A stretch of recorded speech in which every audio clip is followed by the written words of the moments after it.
안녕하세요. 반갑습니다. 최영동 주식TV의 최영동입니다. 자, 오늘은 바이오 플러스에 대한 점검을 하고 가도록 하겠습니다. 자, 일단은 바이오 플러스의 최근 흐름들은 나쁘지는 않아요. 예, 상당히 좀 나쁘지 않은 흐름들을 좀 보여주고 있습니다. 작년도 11월 달에 발생이 된 이러한 저점을 중심으로 해서 상승 추세가 완벽하게 이루어지는 과정이잖아요. 이제 기술적인 패턴 자체는 상당히 조금 좀 교과서적으로 지금 진행이 되고 있다라고 볼 수 있고요. 그리고 고점이 좀 낮아지는 거는 자연스러운 현상이라고 보는 거거든요. 그러니까 항상 주가라는 게 매일 올라갈 수 있는 상황들은 아니기 때문에 주가에 대한 탄력도가 좀 줄어드는 경우도 있고요. 급격하게 이러한 상승 흐름들을 좀 보여주는 경우도 있고, 그다음에 시장 상황 속에서 미용기기 쪽이라든지 화장품 관련 종목군들이 그렇게까지 크게 움직이지 못했었던 시기가 사실은 2025년도에 1월달과 2월달 정도라고 보는 거거든요. 그때 당시만 하더라도 이제 기술주 쪽에 수급이 많이 쏠려 있었던 상황들이었는데, 그때 당시의 주가 흐름들을 좀 보시게 되면 이러한 이제 조정 흐름들을 좀 보여줬던 구간들. 그 다음에 이제 다시 한번 상승과 하락을 반복하는 과정에서 현재 이러한 저점 구간들, 저점 구간들, 저점 구간들, 이 저점 구간들에 대한 저점 자체를 하향이탈 시키지 않은 상태에서 오늘 거래량을 동반한 상승 흐름들이 좀 나와주는 상황들이기 때문에 오늘자의 움직임들은 상당히 좀 의미가 있다라고 보는 거죠. 특히 이제 동사 같은 경우는 실적을 한번 보셔야 될 것 같은데 실적이 나쁘지가 않아요. 보시게 되면. 그러니까 이게 연간으로 확정을 지어서 보게 되면 매출액에 대한 변화 흐름이라든지 영업이 특히 이제 당기순이익 같은 경우는 상당히 좀 많이 밀리는 그런 모습들을 좀 보여주고 있어서 일단은 뭔가 이제 성장에 힘이 다한 거 아니냐라고 생각이 들 정도의 연간 실적인데 이거를 이제 분기를 놓고 보게 되면 이게 작년도 4, 4분기 실적을 한번 볼까요, 여러분들? 영업이익이 135억입니다. 그러니까 쉽게 얘기해서 올 한 해 24억, 27억, 47억, 그 다음에 135억을 지금 한 마지막 분기에 다 벌어들인 거거든요. 그러니까 이게 지금 뭔가가 변화가 이루어졌다라고 보는 거죠. 일단은 기본적으로는 시장에서는 이 필러, 동사가 이제 히알루론산 기반의 필러를 생산을 하는데 이 필러 수출의 성장폭이 이 4, 4분기에 몰린 게 아닌가 좀 생각을 하고 있습니다. 그래서 지금 시장에서 예상을 하고 있는 부분들이 4분기 이 히알루론산 필러 수출이 210억 정도, 4분기 전체 필러 매출액이 전년 동기 대비해서 100% 이상을 성장을 해버린 그러한 수치를 지금 기록을 한 상황들이어서 올해에는 필러 수출이 그러니까 미국향으로 수출되는 필러 매출 자체의 증가폭이 상당히 좀 커질 수 있다라는 기대감들이 좀 반영이 되고 있지 않나라고 생각을 하고 있습니다. 그래서 이러한 부분들이 주가에 투영이 된다고 하게 되면은 사실은 이 저점을, 그러니까 고점 자체가 높아지는 이런 상승 추세는 유지되는 과정에서 고점 자체가 지금 낮아졌잖아요. 그러니까 올해, 그러니까 2025년도하고 1월달로 넘어오는 과정에서 8,000원, 그 다음에 2월달 중순을 기점으로 해서 한 7,500원 정도, 그리고 오늘자의 종가 기준으로 한 7,200원 정도가 형성이 된 건데, 이게 지금 정확하게 하락 구간의 고점이거든요. 이거를 이제 내일 강하게 돌파를 시킨다고 하게 되면 시장의 관심도가 굉장히 늘어나 버릴 수 있다라고 보는 거죠. 수급적으로. 그리고 기존에 11월 달과 지금 12월 달, 그 다음에 올해까지 이어지는 요 상승하는 이 과정에서 이 수급의 주체를 보시게 되면 아시겠지만 외국인들에 대한 매수세가 상당히 강하게 들어왔어요. 6%대까지 들어왔습니다. 그렇기 때문에 외국인들이 오늘 같은 경우도 지금 수급을 제가 잠깐을 보여드리게 되면 짤막한 기간들만 볼게요. 많은 기간들을 보실 필요는 없으시니까 짧은 기간 동안의 움직임들만 보게 되면 오늘 17만 주 정도 매수 들어온 거거든요. 그러니까 실질적으로 이렇게 돌파가 이루어진 과정에서 메이저 수급 자체가 좀 들어오고 있다라는 부분들은 일단은 확률이 그만큼 높아진다라고 보는 거고요. 그리고 실질적으로 이 라인 자체를, 그러니까 기존의 저항 라인 자체를 강하게 돌파를 시키는 구간들이 좀 나와준다라고 하게 되면 이게 시장에서 수급들이 더 붙어버리거든요. 그러면은 직전 고점이라고 할 수 있는 8,000원대는 훌쩍 넘어설 수 있는 가능성. 그리고 지금 대부분의 증권사들의 이 목표가가 앞자리 수가 바뀌어요. 거의 대부분이 뭐 10,000원, 뭐 11,000원, 막 이 정도로 설정이 되어 있습니다.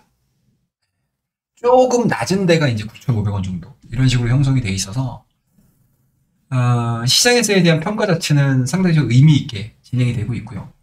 그 다음에 동사 같은 경우는 이제 매출 확대를 위해서 이제 공장을 지금 건설 중에 있거든요.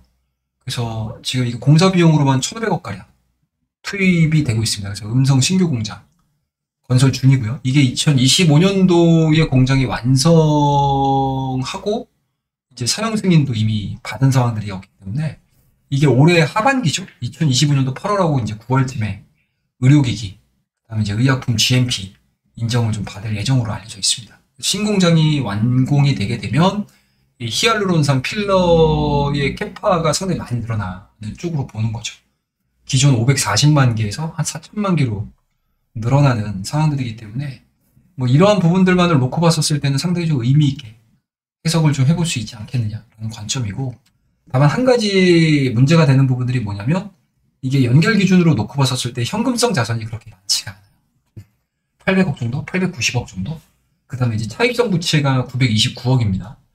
이 차입성 부채 중에서 전환사채가 한 600억 정도 있는 걸로 제가 알고 있거든요. 그래서 주식 전환기간 시작일이 2025년도 7월 31일입니다. 그때서부터는 이 전환 가격이 6,550원이니까 물량이 좀 나올 수 있겠죠. 이 하반기에 오버행 물량 자체가 발행 주식 수의 한 15%가량 정도가 돼서 아마 6,550원 정도가 최저점일 가능성이 높다라고 생각을 하고 있고요. 만약에 이제 전환을 해서 시장의 물량들이 풀리게 된다라고 하게 되면 생각보다는 주가를 끌어올린 상태에서 약간은 좀 충격을 받을 수 있는 그런 가능성도 내포가 되어 있는 상황들이기 때문에 일단은 전환 시작일, 한 7월달, 그러니까 7월 31일이니까 그 이후서부터에 대한 물량들을 좀 체크를 할 필요성은 있어 보입니다. 하지만 단기적인 시각으로 놓고 봤었을 때는 지금의 이 바이오 플러스가 보여주고 있는 전반적인 수급에 대한 흐름들이라든지, 그리고 업종에 대한 흐름이라든지, 그리고 기본적으로 이 바이오 플러스가 강점을 가질 수 있는 내용들이 너무나 좋다라고 볼 수가 있을 것 같아요. 그래서 저도 내일 이 종목이 기존에 보여주고 있는 이러한 이제 하락 추세 자체를 강하게 돌파를 시키는 흐름들이 좀 나와준다. 또는 이제 이러한 상승 추세가 진행이 되는 과정에서 뭐 좀 더 진행이 될 수도 있어요. 좀 더 사이드로 기면서 시장의 눈치를 볼 수도 있기는 하거든요. 근데 만약에 눈치를 보면서 더 이상 이제 시장에서 더 끌어올리기가 좀 쉽지 않아라고 하게 되면 당연히 차익이 나올 거니까 뭐 그때는 대응하는 게 그냥 뭐 관망을 하면 되는 거고, 만약에 여기를 강하게 뛰어 올린다라고 하게 되면은 좀 변동성을 좀 크게 노려볼 수 있는 대표적인 종목 중에 하나가 아닐까라고 생각을 하고 있습니다. 그래서 관심 있게 좀 지켜보시는 분들은 제 이야기에 대해서 또 이제 공감하시는 분들도 계실 거고, 약간은 조금은 나와는 좀 생각이 좀 다른데라고 생각을 하실 수도 있으시겠지만, 일단은 뭐 전체적인 분위기의 흐름들로만 놓고 보게 되면은 나쁘지 않은 상황들이 좀 연출이 되지 않겠냐라고 생각을 하고 있습니다. 그래서 내일 한번 관심을 좀 가질 만한 종목으로 바이오 플러스 저와 함께 진지하게 좀 지켜보는 종목으로 한번 말씀 좀 드려보도록 하겠습니다. 자, 그러면 오늘 이야기는 이 정도에서 마무리를 하고요. 저희 우측에 좀 보시게 되면 지금 우리 그게 있죠? 멤버십이 있습니다, 여러분들. 멤버십이 있는데 오늘도 우리 방은 뭐 상당히 좀 의미 있게 수익 실현 시킨 종목이 있어요. 이번 주는 제가 좀 매매를 좀 길게 할지 짧게 할지는 뭐 저도 아직은 좀 미정인 상황들이긴 한데, 일단은 뭐 기본적으로 시황 자체가 뭐 CPI도 있고 여러 가지가 지금 있어서 종목을 좀 길게 끌고 가는 것보다는 바로바로 내 주머니에 내 수익에 바로바로 꽂힐 수 있는 종목들 매매 트레이딩을 좀 주로 하고 있습니다. 그러니까 그런 부분들을 좀 포커스를 맞춰가지고 오늘 MNC 솔루션이라는 종목을 저가의 공략을 상당히 좀 잘했습니다. 이 구간에서 저희가 공략을 했거든요. 이 구간에서 그래서 꾸준하게 오전장에는 뭐 별다른 움직임들 없다가 오후장 가면서 이제 방산주들 전반적으로 상승하는 그림들을 좀 보여줌으로 인해서 동사 같은 경우도 이제 빠르게 좀 올라가는 모습들을 좀 보여줬습니다. 그래서 오늘 하루 대응으로 한 5% 정도 수익을 좀 달성을 함으로써 제가 원하는 매매의 첫 스타트를 잘 끊었습니다. 3월 2주차. 그래서 저희 3스타와 5스타 멤버십을 설명을 좀 드리게 되면, 첫 번째 3스타 멤버십에는 세 종목과 함께 회원 전용 텔레그램 채널을 운영을 하고 있습니다. 제가 뽑은 주간 추천 종목 3종목입니다. 그 다음에 선택 2에서는 5스타입니다. 주간에 3종목이 나가는 게 아니고 거기다가 플러스 2종목이 더 나갑니다. 5종목. 목표가, 손절가, 대응 전략 당연히 다 제시해드리고 회원전용 텔레그램 채널 운영을 해드리고 있습니다. 그 다음에 시황과 실시간 이슈, 업종 전략 제공해드리고 5스타는 장중 라이브 방송까지 진행을 해드리고 있습니다. 3스타 역시 3스타 같은 경우는 이제 텔레그램 채널 정도까지만 운영을 하고 있고요. 그리고 이 두 가지 상품의 공통점은 우리가 운영을 하고 있는 포트폴리오에 대한 대략적인 전략들, 간략한 전략들, 그리고 궁금하신 내용들, 그런 부분들을 제가 압축해가지고 회원 전용 콘텐츠까지 제공을 해드리고 있으니까요. 많이 들어오셔서 저 최영동 주식 TV의 최영동 대표와 즐거운 주식생활 한번 같이 해보시기를 말씀드리도록 하겠습니다. 자, 오늘 이야기는 이 정도에서 마무리하고 다음 시간에 뵙도록 하겠습니다. 감사합니다.